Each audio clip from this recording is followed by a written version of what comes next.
Euh, je voudrais joindre ma voix aux autres pour remercier et féliciter le cadre, féliciter aussi le leadership de la directrice exécutive de la GICAD. Je suis très heureux d'être ici cet avant-midi avec vous. Bon, je voudrais juste, avant de répondre à votre occupation, dire à mon aîné Alioune qu'effectivement, la jeunesse, elle doit être considérée naturellement comme une solution et non un problème. Mais des pays comme le Mali, je pense que la jeunesse, elle est autant une solution, mais aussi un problème. Parce que la jeunesse, dans tout pays, est naturellement une solution. Mais quand cette jeunesse, elle n'est pas organisée, elle a un manque d'espoir, elle est maintenue dans une précarité dont la finalité n'est pas connue, elle est en manque de repères, manque d'espoir, elle devient un problème. Donc aujourd'hui, il ne faudra pas qu'on pense que les jeunes sont naturellement des solutions qui doivent apporter des solutions. Cette solution doit être maintenue, entretenue. Si elle n'est pas entretenue, la jeunesse devient naturellement un problème. Donc par rapport à la question, je pense que au niveau du Mali, comme vous l'avez dit, moi je suis totalement d'accord avec vous, que les jeunes sont représentés à certains niveaux, mais c'est vraiment à des niveaux où ils ne peuvent pas participer, ils ne peuvent pas influencer la prise de décision.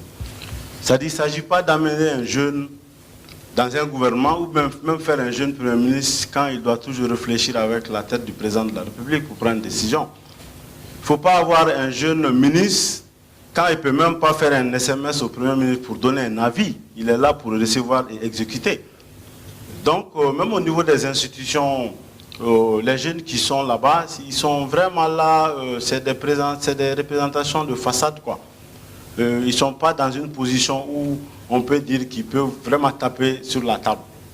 Donc ça, c'est d'abord un premier problème. Sinon, c'est difficile quand vous voulez aller avec la forme normale. On va vous dire, dans le gouvernement, il y a eu des premiers ministres 40 ans, il y a même des ministres 34 ans.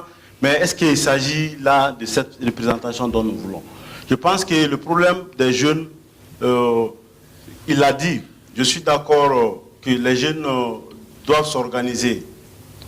Les jeunes doivent accepter d'aller ensemble. Et les jeunes sont victimes d'un conflit de génération qui ne dit pas son nom. Regardez, c'est une génération qui prend le pays en otage depuis 1991. Mais chaque fois qu'il s'agit de sauver la génération, ces gens-là s'entendent. Chaque fois qu'il faut prolonger le mandat des députés, ils s'entendent. Chaque fois qu'il faut aller aux élections régionales, ils s'entendent. C'est-à-dire qu'ils font tout pour maintenir quand même la génération. Ibeka, si on l'avait empêché de se présenter, il allait faire venir Djongunda. Donc, ce n'est pas une question d'alternance pour eux, c'est une question d'une génération qui pense que le Mali l'appartient. Donc, quitte à notre jeunesse de comprendre cela, et on ne transmet pas un pouvoir et on l'arrache. Donc aujourd'hui, je pense que les jeunes doivent comprendre d'abord ça. Parce que je vais en venir peut-être avec les autres questions par rapport aux questions discriminatoires et autres. Ouais, mais pour cette question précise, moi je pense que les jeunes ne sont pas représentés dans des instances de prise de décision au nom des jeunes pour influer sur des décisions. Mais c'est des cousins, des neveux, des petits qui viennent harmoniser la façade pour qu'on nous empêche de parler. Donc je pense que les jeunes doivent comprendre ça. Et c'est là qu'ils sont censés être des jeunes, ils doivent quand même avoir, même le problème des gouvernements au Mali. Quand un ministre ne peut pas mobiliser 10 personnes, même sa famille, je pense qu'il y a des postes où il faut de la légitimité. La technicité s'accorde à la légitimité. Donc aujourd'hui, il faut des jeunes qui sont, quand on les voit, qu'on sache qu'ils ont des mondes derrière eux. C'est là, eux, ils peuvent représenter, ils peuvent consulter. Sinon, on amène un jeune, même s'il doit nous représenter, même s'il est valable pour nous représenter, il n'a même pas de groupe à qui il peut s'adresser, prendre l'avis ou rendre compte. Donc ça aussi, il y a ce problème-là. Donc moi, je pense qu'il